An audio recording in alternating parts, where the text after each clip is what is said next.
Hi, so 13th of May 26, and today I want to take up again the original meanings of the word literate and illiterate, because I have done a post on this about 9 months ago. This is what actually started my channel, but I feel that many people have not had the opportunity to see this video, and it is really important to understand what's going on with the dumbing down of society at the moment, and to understand that the word literate up until about 110 years ago had never meant the ability to read and write. And I'm going to go straight into it, show you the sources, go through my old antique dictionaries to demonstrate that, and of course I'm going to put the photos of the definitions at the end so you can watch it yourself. And I also want to take up the word functional literacy and functional illiteracy, because we hear that word a lot. Sorry, those two words, functional literacy and functional illiteracy. And it's important to understand when that came about, by whom, and how it's being used right now to give the impression that the bulk of the population of Earth is literate, when in fact it is not. So just false reports and false statistics by the United Nations and all those other groups. But it gives the impression that all is well, when all is not well at all. So I'm going to go straight into it now. Here is the American Heritage Dictionary, 1992, but it has a very interesting explanation on the subject, and then we're going to go on the books that to demonstrate to you that this is true. Okay, so it says here under the word literate, for most of its long history in English, the word literate has meant only familiar with literature, or more generally, well-educated, learned.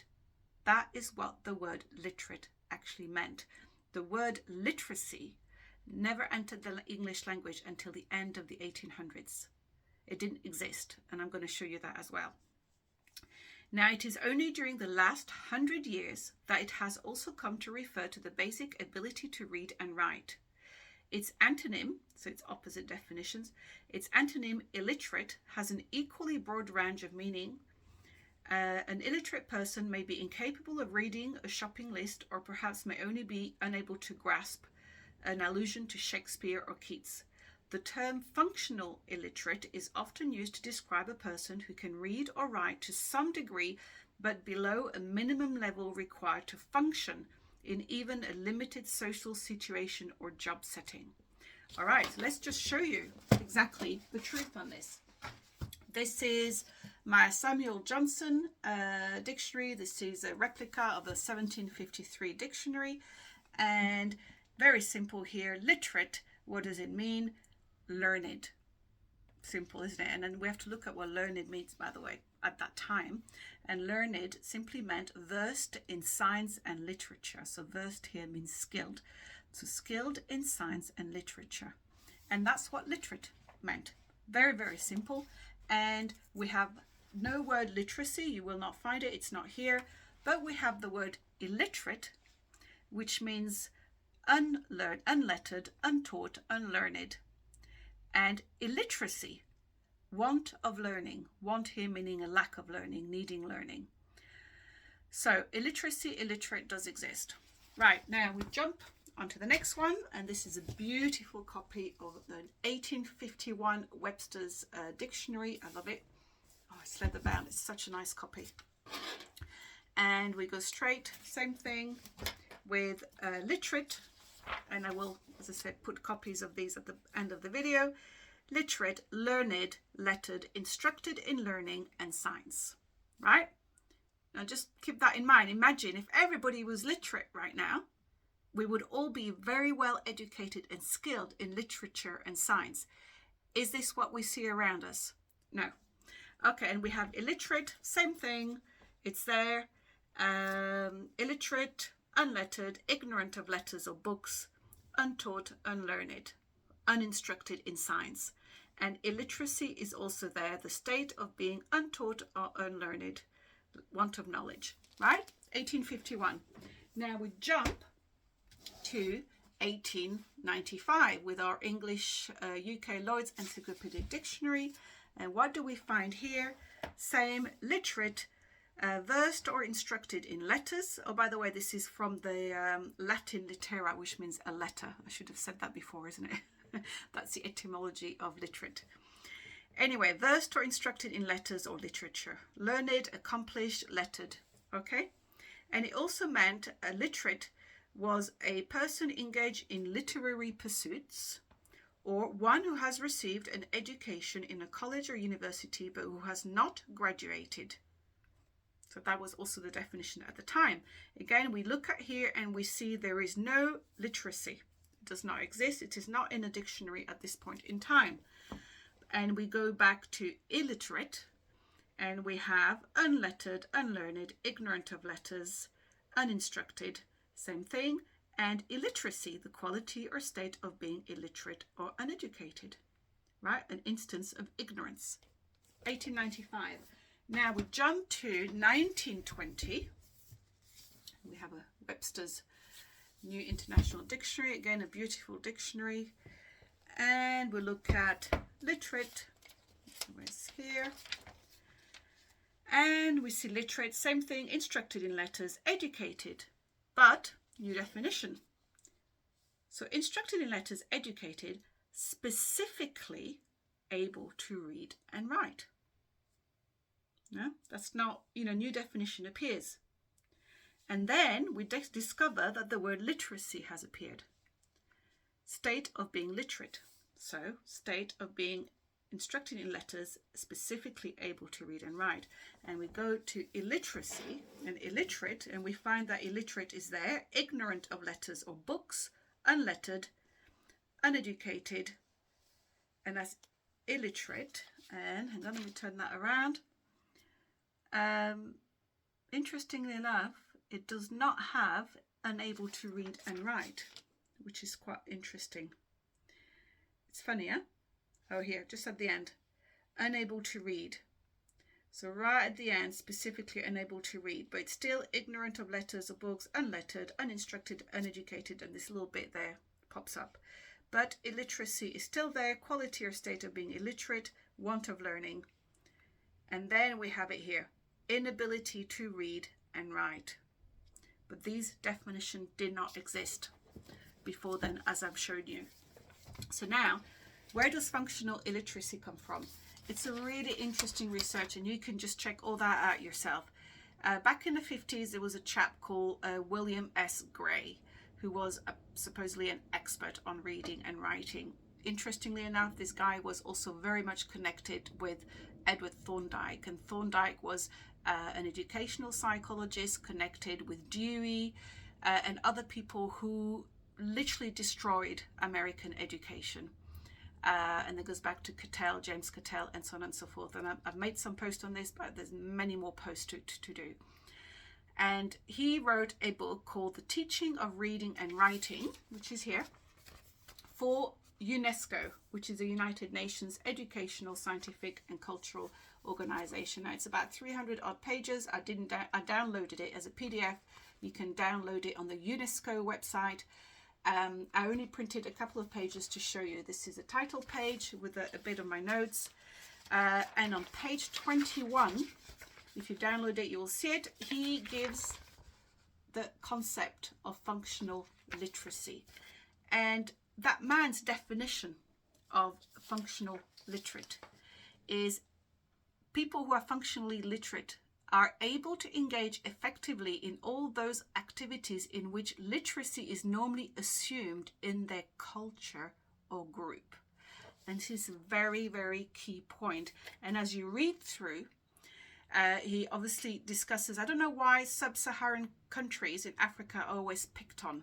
There's definitely a hell-bent idea about Black Africans that they should not be entitled to the same level of education as the rest of the world. I don't agree with that, obviously, of course, but it's interesting that this is in this book. So they give an example with Nigeria, and they basically go on about the fact that functional literacy is just needing to read and write for the group that you're in. So let's say somebody lives in a little village, and it is considered that all that they need really is to be able to write a few things to go to the market, read a couple of things, count a few sheep. Well, that's fine. that's functional literacy and that's all that they need. But that doesn't give the opportunity for a person to then learn further, you see. So it's completely limited and justified to, oh, well, that's all they would need for that particular community or that group. And it goes on about that, and it's worth a read because I really was surprised about it. I don't agree with it at all, but anyway, that's what was written. And it talks about, as well that you've got the principle of motivation. Again, suggesting that in such groups or in certain communities, people would not be motivated to want to learn. Now, I can tell you, having homeschooled my own children and having mentored many young engineers, or having talked to so many people from different walks of life and different cultures and different nationalities, I have yet to encounter anyone who believes that they don't want to learn and that learning would be useless. So to make an assumption that just because where a person is born or the group that they're in, that they're not going to be motivated and they're not going to want to learn because they're only going to live in that little community, I think it's very, very unfair. Is very wrong. But anyway, this is the point, that this was the paper published with then the United Nations use to define literacy. And this is how they define, again, something which I find amazing. You can find all these definitions in a UNESCO website and United Nations, right? Now, listen to this. In 1978, a working definition for functional literacy was eventually formalized. But that definition held that a person is illiterate who cannot, with understanding, both read and write a short, simple statement about their everyday life. While functional illiteracy consists of reading and writing skills inadequate to manage daily living and employment tasks. So we've gone from the original meaning of literate, which meant skilled, versed in learning, literature, and science, right? To then being able to be functionally literate. So being able to just read and write and have enough adequate reading and writing skills to manage your daily living, right? To then illiterate. Cannot understand, both read and write a short, simple statement about their everyday life. So that conversely means that somebody who's literate is considered to be able to read and write a short, simple statement about their everyday life. Now, that's fine to be able to do that, but how is one going to read literature? How is one going to read science? To learn more, to expand, to contribute to their country if they wanted to contribute, what about if they wanted to become a civil engineer, what about if they wanted to become a scientist? Well, those people would not be given the opportunity based on where they live and based on the community that they're in. But yet, they would fit under the definition of literate. So if they could read a little short, simple paragraph passage about their everyday life and write that, they would be considered literate. So then you have the United Nations statistics of global literacy, where 6 billion people can read or something, and 2 billion people are illiterate and functionally illiterate. The true statistics, I believe, is a lot more than that. Because if we had 6 billion people completely skilled and versed in science and literature, I think we'd be a lot better off from what we are now. But you see how all these definitions are now being used to keep our population down and to pretend statistically that everything is going well. And, most of the population of Earth is actually literate. It's literate per that definition, not the original meaning. And if you want more on the subject of how American education, global Western education was taken down, which obviously affects other countries like African countries, South American countries, Asian countries. It's all very connected. Back in 1955, this man, Rudolf Flesch, wrote this amazing book, Why Johnny Can't Read. And he really explains what happened with educational psychology. So I talked about Thorndike, Dewey, all these people who came about in the 1900s, came about with all these new theories. Psychology, again, go on my bio, look at my post on the original meaning of psychology, which is pinned and you will see what happened there in just 120 years. So this is a fantastic book that describes the enormous funding, the money pumped into this educational psychology and psychiatry, by the way, by Rockefeller and all sorts of people like that, with the intention to dumb the population down.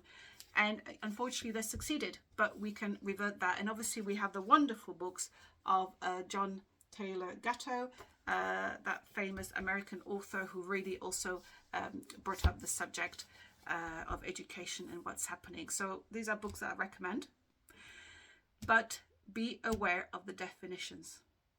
The only thing that I will say about this, I've not read the 300 pages, but there is at least something good that I found in there, and it's the fact that throughout I did a search, you know, with on the PDF.